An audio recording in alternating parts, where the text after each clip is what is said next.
क्या आपके मन में भी ये सवाल आता है, क्या आपके कानों तक भी ये बातें पहुंचती है कि आज निफ्टी 100 पॉइंट ऊपर, कल 150 पॉइंट नीचे, आज सेंसेक्स 50 पॉइंट ऊपर, आज 50 पॉइंट नीचे? ये रोज़ाना हमें सुनने को मिलता है, डेली न्यूज़पेपर्स और टीवी पे हमें ये देखने को मिलता है। इस पे हमेशा बातें होती रहती है, लेकिन हमें समझ में ही नहीं आता कि चल क्या रहा है भैया, ये क्यों ऊपर नीचे हो रहा है, हमें इसे कैसे पकड़ना चाहिए, कि ये कैसे ट्रैक करें हम इसको, इसका मूवमेंट्स कैसे पकड़ें।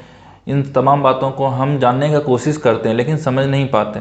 तो आज हम इसी टॉपिक पे वीडियो लेके आए हैं आपके लिए कि निफ्टी और सेंसेक्स है क्या, कैसे इसे बनाया गया है, इसके अंदर होता क्या है। इन्हीं तमाम बातों पर आज हम चर्चा करेंगे आपसे, और आपको बताएंगे कि निफ्टी और सेंसेक्स है क्या। साथ में इस वीडियो में हम कवर करेंगे कि एनएससी और बीएससी क्या है। तो आप इस वीडियो को अंत तक ज़रूर देखिए।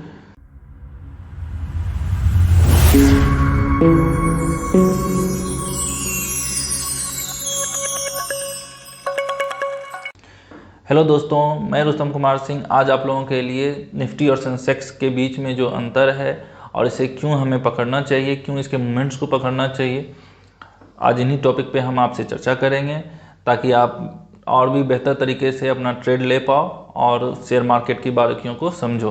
तो इस वीडियो को अंत तक ज़रूर देखिए और बने रहिए। चलिए, तो अब हम आ गए हैं अपने कंप्यूटर स्क्रीन पे। अब हम समझेंगे एनएससी और बीएससी को, उसके बाद हम समझेंगे निफ्टी और सेंसेक्स को। निफ्टी और सेंसेक्स को समझने से पहले थोड़ा एनएससी और बीएससी को समझना जरूरी है। देखिए, एनएससी और बीएससी इंडिया का दो मुख्य स्टॉक एक्सचेंज है। ये स्टॉक एक्सचेंज है और इसी का पूरा नाम नेशनल स्टॉक एक्सचेंज है, वहीं बीएससी का पूरा नाम बॉम्बे स्टॉक एक्सचेंज है। एनएससी की स्थापना 1992 में हुई थी, वहीं बीएससी की 1875 में। तो इससे आप समझ गए होंगे कि बीएससी इंडिया का सबसे पुराना स्टॉक एक्सचेंज है, वहीं पर इसके बाद एनएससी की स्थापना हुई थी। एनएससी के अंदर लगभग 1600 से 1700 कंपनियां रजिस्टर्ड है, लिस्टेड है, वहीं पे बीएससी के अंदर 7400 कंपनियां लिस्टेड है। लेकिन सबसे ज़्यादा ट्रेंड एनएससी ही होता है, लोग एनएससी में ट्रेड करना ज़्यादा पसंद करते हैं।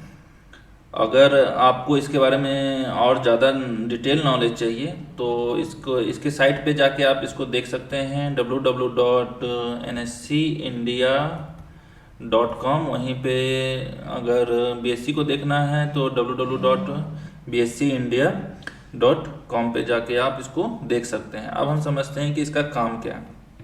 तो सबसे पहले हम जानते हैं कि करते क्या हैं, ये वर्क कैसे करते हैं।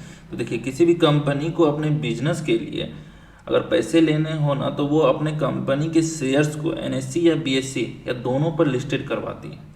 जी हाँ, जरूरी नहीं है कि एनएससी पे करवाए तो बीएससी पे नहीं करवा सकते, या बीएससी पे करवाए तो एनएससी पे नहीं करवा सकते, दोनों पे करवा सकते हैं। या कंपनी का अपना मन है कि वो बीएससी पे ही करवाए या एनएससी पे ही करवाए।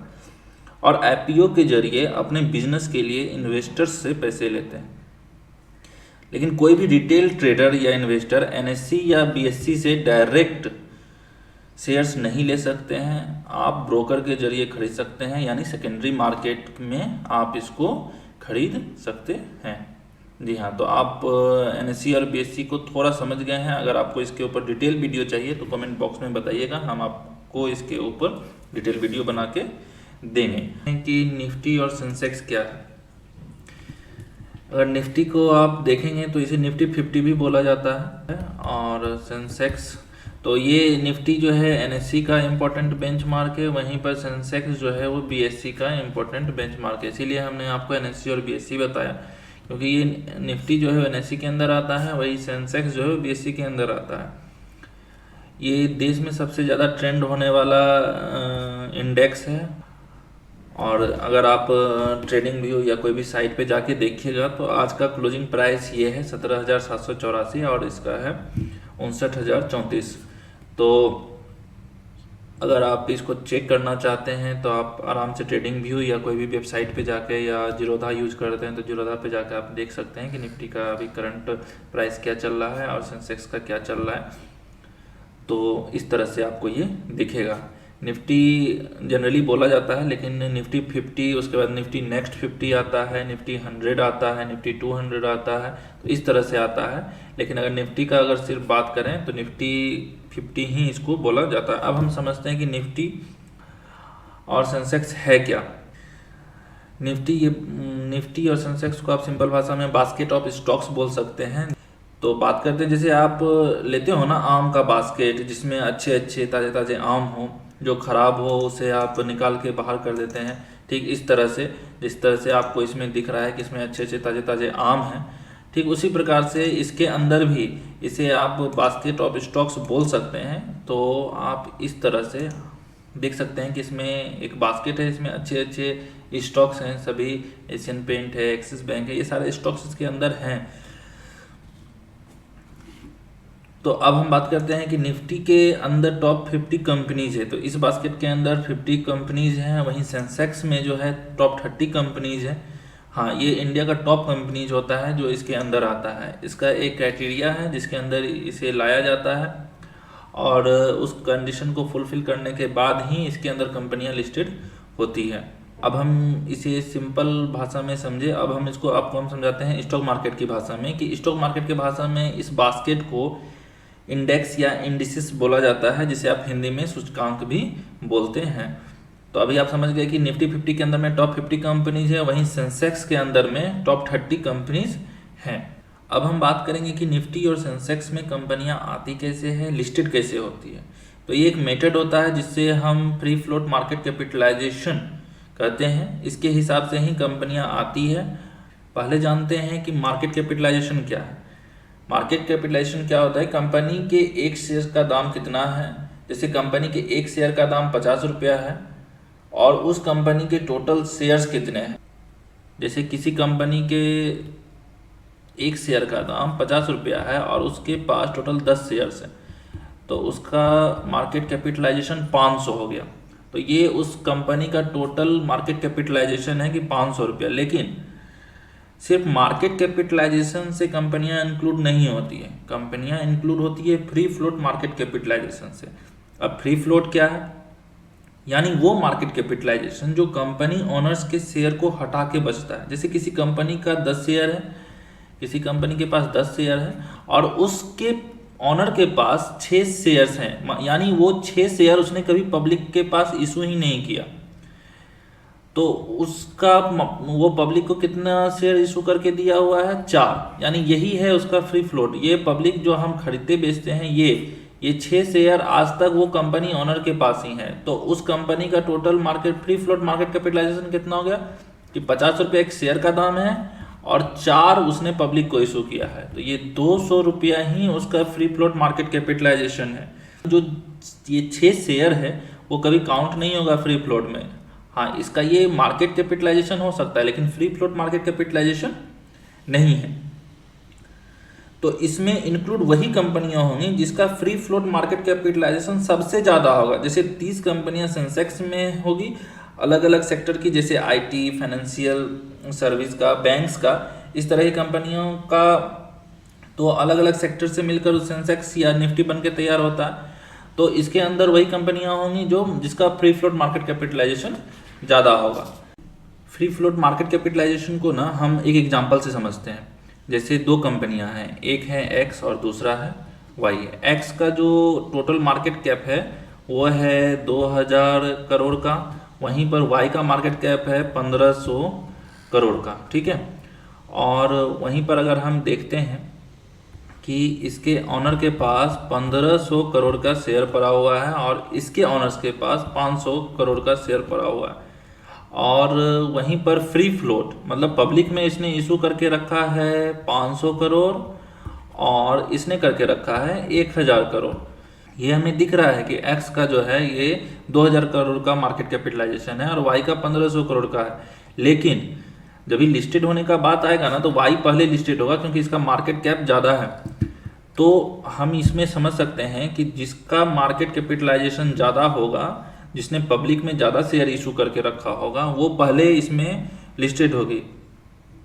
इसका फ्री फ्लोट ज़्यादा है तो लिस्टेड पहले ये होगी। सेंसेक्स या निफ्टी में वाई का को ही बड़ा माना जाएगा। इंडेक्स में इसका वेटेज भी ज़्यादा होगा। वेटेज मतलब इसका जब भी जिस कंपनी का वेटेज ज़्यादा होगा वो ज़्यादा निफ्टी या सेंसेक्स को मूवमेंट देने में काम करती है। तो हम ये समझ गए कि फ्री फ्लोट मार्केट कैपिटलाइजेशन क्या है। तो क्या हम सेंसेक्स और निफ्टी के ही शेयर्स में इन्वेस्ट करना चाहिए, सबसे बड़ा सवाल है। क्या निफ्टी और सेंसेक्स का ही जो स्टॉक है वो बेहतर है, क्या इसी में हमें इन्वेस्ट करना चाहिए? ऐसा नहीं है, क्योंकि ये हर 3 महीने में बदलता रहेगा, क्योंकि इसका जो लास्ट 3 मंथ का परफॉर्मेंस होता है ना, उससे जज किया जाता है, और वो ऑलरेडी महंगी हो चुकी होती है, उसमें वैल्यू नहीं बचती, वो ओवर वैल्यूड हो चुकी होती है। जब भी आप कोई चीज़ को लेने जाते हो तो आपके प्राइस से अगर वो ज़्यादा हो तो आप उसे पसंद नहीं करते। तो इसमें तो आपको पता है कि ये इसका परफॉर्मेंस अच्छा है, लेकिन कितना अच्छा है ये हो सकता है कि अगर ये कंपनी बेहतर नहीं करेगी तो इसे निफ्टी 50 से निकाल दिया जाएगा या सेंसेक्स से निकाल दिया जाएगा। तो आपको ये समझना होगा कि जो पहले से ओवर वैल्यूड हो चुकी है उसमें हमें ट्रेड नहीं करना है। स्टॉक मार्केट में आपको पहले पता करना होता है कि कौन सी कंपनियां बेहतर कर रही है और कौन सी नहीं। तो आपको इसको समझना होगा कि जो पहले से ओवर वैल्यूड हो चुकी है उसमें हमें इन्वेस्ट नहीं करना है, हमें पहले से बेहतर स्टॉक्स को छांटना है। जरूरी नहीं है कि जो निफ्टी 50 में है वही अच्छा स्टॉक्स है, बाकी खराब है, ऐसा नहीं है। लेकिन ये एक इंडेक्स है तो इसको बेहतर करना ज़रूरी है। तो इसमें जो कंपनियां इसमें परफॉर्म अच्छा करेगी वही इसमें रह सकती है, जो नहीं करेगी उसे बाहर निकाल दिया जाएगा। अगर बात करें हम मार्केट वेटेज की कि किस कंपनी का कितना वेटेज है, तो आप इसमें देख सकते हैं सेंसेक्स का 30 कंपनी है, तो सेंसेक्स में जो 30 कंपनी है सबका अलग अलग वेटेज होगा। तो जैसे कि अभी हम देख लेते हैं कि किसका कितना वेटेज है। जैसे रिलायंस का वेटेज है 12.5%, HDFC का देखिए 10%, इन्फोसिस का है। तो इस तरह से हर एक कंपनी का वेटेज अलग अलग आपको देखने को मिलेगा, और अलग अलग जो वेटेज होने के कारण ये कम सेंसेक्स या निफ्टी के ऊपर अलग अलग तरह से प्रभाव डालेगी। जैसे अगर मान लीजिए टॉप 10 कंपनी अगर एक साइड जा रही है, जैसे अप साइड जा रही है, तो ये सेंसेक्स या निफ्टी को अप साइड लेके जाएगा। उसी तरह अगर ये डाउन साइड जा रही है तो डाउन साइड जाएगा। तो 100% वेटेज में सबका अलग अलग भाग है, इसमें सबका आप देख सकते हैं। हम आपके लिए एक लिस्ट निकाल के ला दिए हैं। इसमें आप देखिए, इसमें 30 कंपनी है सेंसेक्स के अंदर में, तो 30 कंपनी का टोटल नाम है इसके अंदर।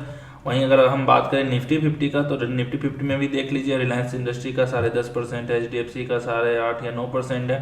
तो इस तरह से हर एक कंपनी का अलग अलग वेटेज है, और ये जितना जिसका वेटेज होगा वो कंपनी को रन कर, ये निफ्टी और सेंसेक्स को रन करने में उतना ज़्यादा ये मदद करेगी। तो आपको करना क्या है कि अगर निफ्टी और सेंसेक्स में आपको ट्रेड करना है तो आपको इसके परफॉर्मेंस पे ध्यान रखना होगा कि ये किस साइड मूव कर रहा है। ये जिस साइड मूव करेगा, इसका टॉप 20 कंपनी या टॉप 10 कंपनी, उसी साइड ये भी मूव करेगा। तो ये आपको अगर इसमें ट्रेड करना है तो इसको समझना होगा कि किस कंपनी का कितना वेटेज है, और उसमें हमको क्या देखना है कि अगर आपको निफ्टी में अगर ट्रेड करना है तो सारे का एनालिसिस आपको करना होगा, तब जाके आप निफ्टी में इजीली ट्रेड कर सकते हैं। नहीं तो थोड़ा मुश्किल होता है निफ्टी को, सिर्फ निफ्टी को अगर ट्रेड करना हो तो अकेले सिर्फ निफ्टी को एनालिसिस करने से थोड़ा मुश्किल होगा। अगर यही आप ऊपर के 10 या 20 कंपनी का एनालिसिस करके रखते हैं तो आपको थोड़ा इजी होगा। तो हम उम्मीद करते हैं कि आपको ये समझ में आया होगा। और लोगों का कमेंट आता है ना कि सर आप जल्दी जल्दी वीडियो डालिए, तो ऐसा है कि थोड़ा टाइम का अभाव चलता है, ट्रेडिंग में हम व्यस्त रहते हैं, और ये हमारे लिए नया है अभी यूट्यूब। हम कोशिश करते हैं आप लोगों के लिए बेहतर कंटेंट लाने का, जिसमें थोड़ा वक्त लगता है। थोड़ा वक्त दीजिए, धीरे धीरे हम जब फ्रेंडली हो जाएंगे आपसे भी और यूट्यूब से भी, तो आपके लिए ज़रूर अच्छा अच्छा वीडियो लाते रहेंगे। कुछ दिन में हम आपके लिए स्टॉक एनालिसिस जो आप कल के लिए ट्रेड करेंगे उसके लिए भी वीडियो लाएंगे कि आप कल कौन सा स्टॉक्स में ट्रेड कर सकते हैं। तो धीरे धीरे हम आपके लिए और बेहतर करेंगे, तो थोड़ा वक्त दीजिए। तो अगर आप सीख पाए इस वीडियो के अंदर कि सेंसेक्स और निफ्टी क्या है, वो कैसे परफॉर्म करती है, हम कैसे उसे ट्रैक कर सकते हैं, तो इस वीडियो को लाइक और शेयर ज़रूर कीजिए अपने फ्रेंड्स और रिलेटिव्स के साथ, जिससे वो भी समझ पाएँ निफ्टी और सेंसेक्स क्या है। और अगर आप चैनल पे नए हैं तो चैनल को सब्सक्राइब कीजिए और बेल आइकन को प्रेस करना मत भूलिए। मिलते हैं अगले वीडियो में इसी तरह के बेहतरीन और नए टॉपिक के साथ। बने रहिए और सीखते रहिए।